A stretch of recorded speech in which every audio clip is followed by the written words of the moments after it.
Well, hello. A roast chicken is one of those things that is just great to have in your repertoire. If you don't make it a lot, you can pull it out of the fridge. You can have a great weeknight meal in like an hour. And they're just so delicious. Who doesn't love a good chicken? And you can add a lot of flavor. You can keep a lot of moisture. You can add some vegetables to it. And it's a full meal in one. It's like a one-pan meal. And I think everyone should just be able to make a roast chicken. It's one of those things if you're gonna have people over, if you're gonna do something, make a roast chicken. So to start, we're gonna talk about our components. We have a beautiful chicken here. It's plump. You can tell it's a beautiful bird. It has great, just look at it. It's a great bird. So to it, we're not gonna do a ton, but what we are gonna start with are some vegetables that we're gonna put on the bottom of the roasting pan. Now, these are gonna be really soft when they're done. They're gonna get caramelized on the bottom of the pan with all the drippings from the chicken. So I'm gonna use fennel and carrots because I love both of those. Now, when it comes to fennel, if you're not used to cooking with fennel bulb, it is a bulb that usually comes, as you can see, with all these big leafy fronds and greens. And you can see it's a beautiful big bulb, but what do you do with it? These have so much flavor. Some of the little fronds we'll use here for flavoring, but the rest is great to put into stock. If you're gonna make stock, throw it into the freezer and then pull it out when you need it. And for the bulbs, I just like to make big chunks out of them. So they have a root end down here that has a little bit, I just make it fresh, but I keep it intact. I keep that root intact because what that's gonna do, and you're gonna see this here as I cut them, it keeps it put together. So see how that holds it? So I just like to quarter them, and then you can see it just really holds together well, and look how beautiful they are. So these big pieces of fennel are just gonna go on the bottom of the pan. And what this is all gonna do is kind of just lift off the chicken too, which is nice. It's gonna set it up, it's gonna make sure it's high up, so we have a lot of room. So we also have carrots, and now I grow my own carrots and I save them in the fridge and use them all throughout the winter. I've scrubbed them, but what I have done is leave them unpeeled because I think that peel is so great. And if you know that you grew it or know that it's organic, I don't think I need to peel it. And I like to leave these in big chunks too. One, I like them to be about the same size as the fennel. That way, as they're roasting, you know that they're gonna cook about the same time. And I like those big pieces. I think they serve well. I think they look nice. There's a rusticness to them. And I think that's the important part here. Now you kind of have to go with what your pan size is. You can see the recipe, how many carrots I'm using, how much fennel I'm using. But once you go to actually put it in your pan, you're gonna see what actually fits, what actually works, what can I put in my pan.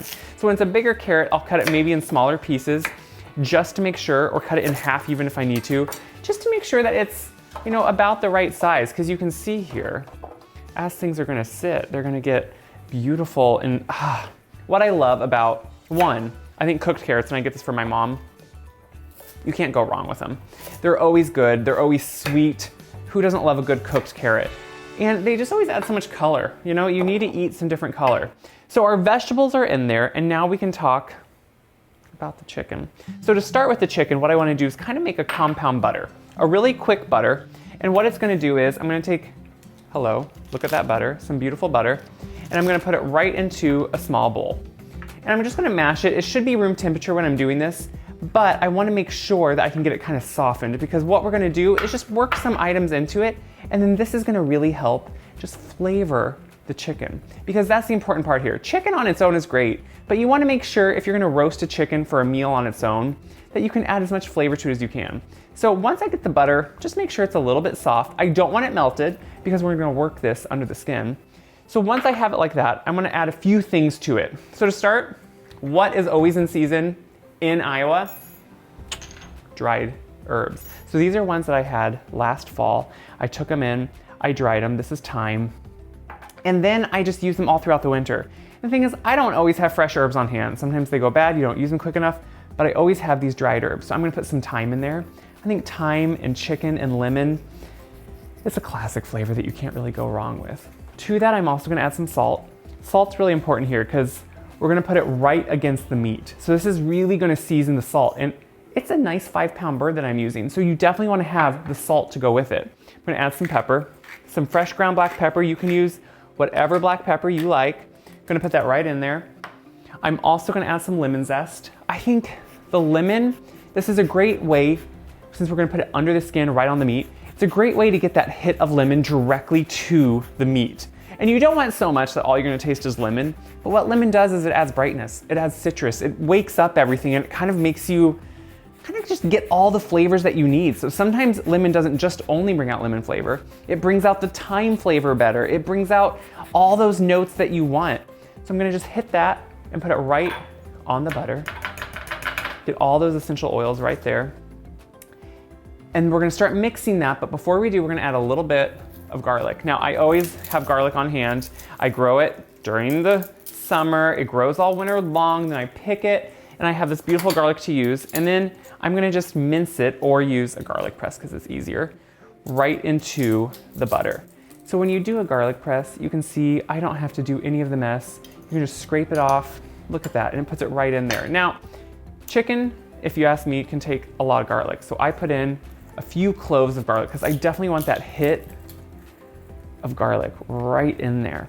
And I make sure to scrape it all off. Look at that. We're gonna do 3 cloves in total for this one. So that's why I'm going in between, making sure I get out those skins and then put the next one in so I can get it all in there. And that's the best part about this, is that you get those flavors right where you want them, right into the butter.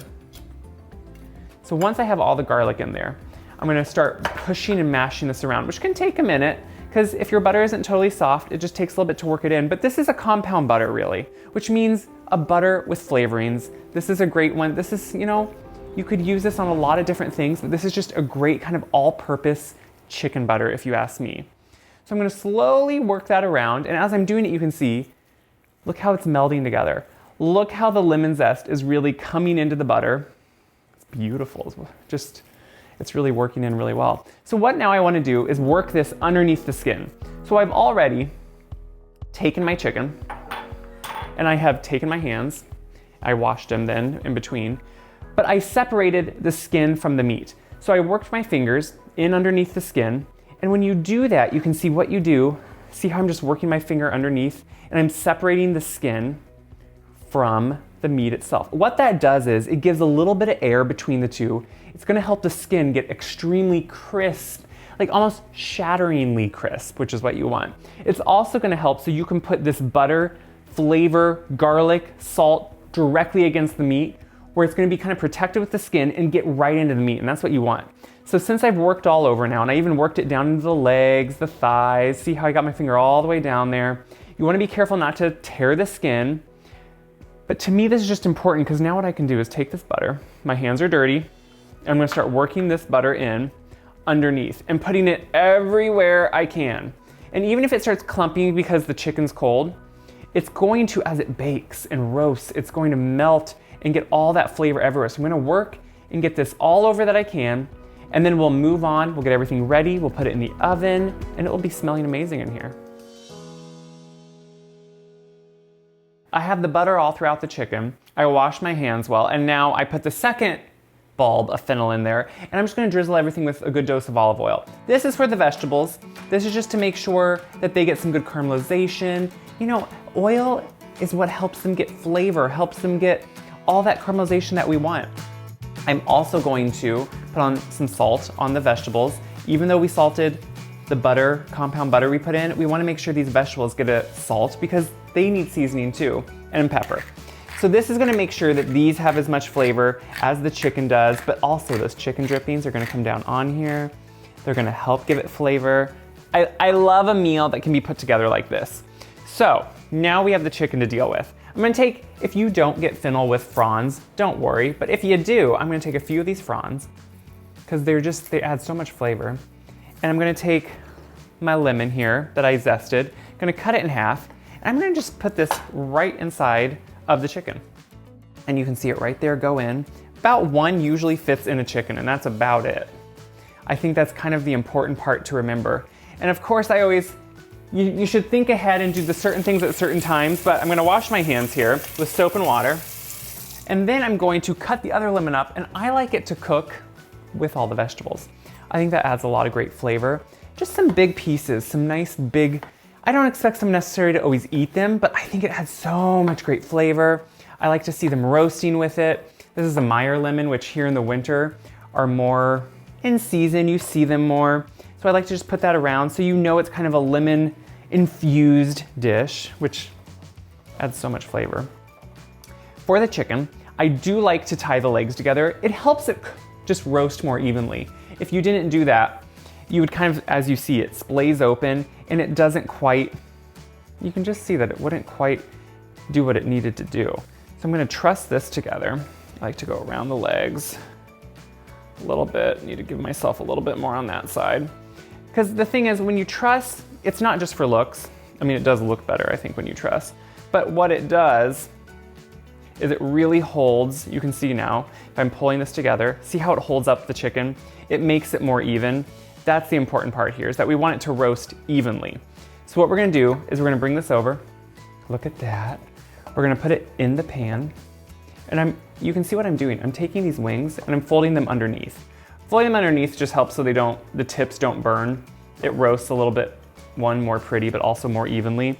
See how now it looks kind of like a turkey would at Christmas or at Thanksgiving when we have turkey. Again, when you work with chicken, when you work with raw meat, you wanna make sure soap, water, in between, don't contaminate things, don't contaminate your kitchen.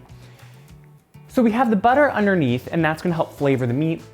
It's gonna add a lot of beautiful flavors to the dish. But now I want that skin to make sure it gets really well crispy. So I'm gonna put some olive oil on top.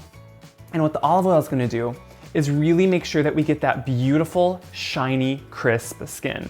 And that's important.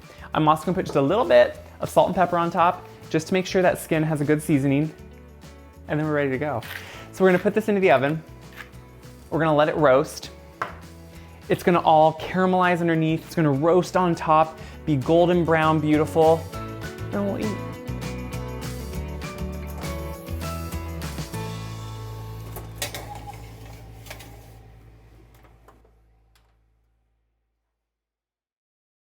As you can see, it is a beautiful bird. Once it's baked, you get the crackly, beautiful browning on it. So this has been sitting for about 15 minutes. You wanna really make sure a meat like this that's big sets for quite a while so it can redistribute its juices, you can calm down a little bit. That's what's gonna help it not dry out when you cut into it.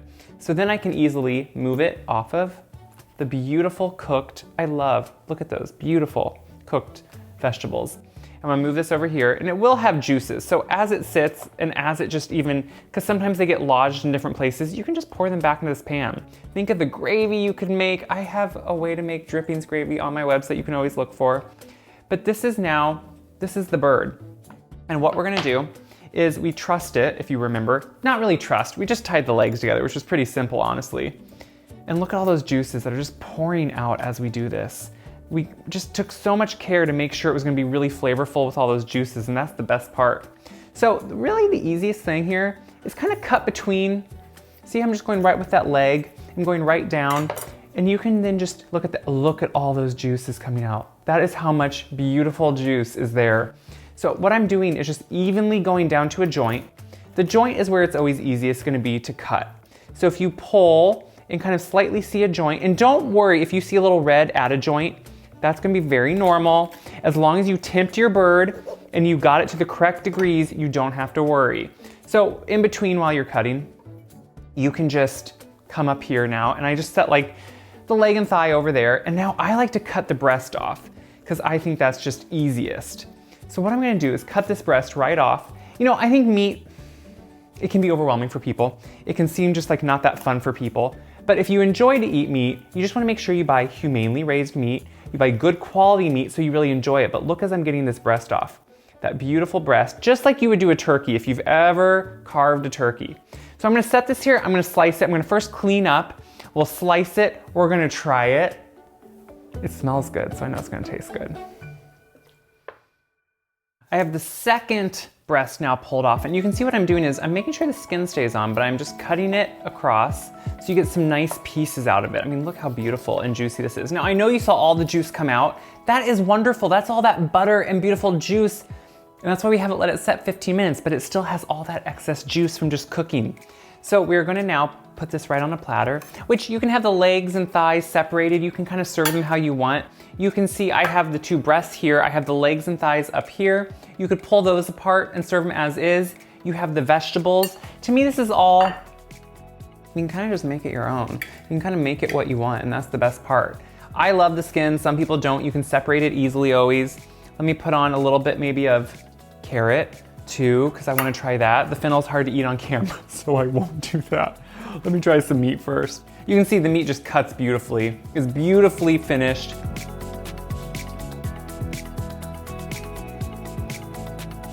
It has so much flavor. It has so much flavor, and I love how these carrots are just cooked perfectly.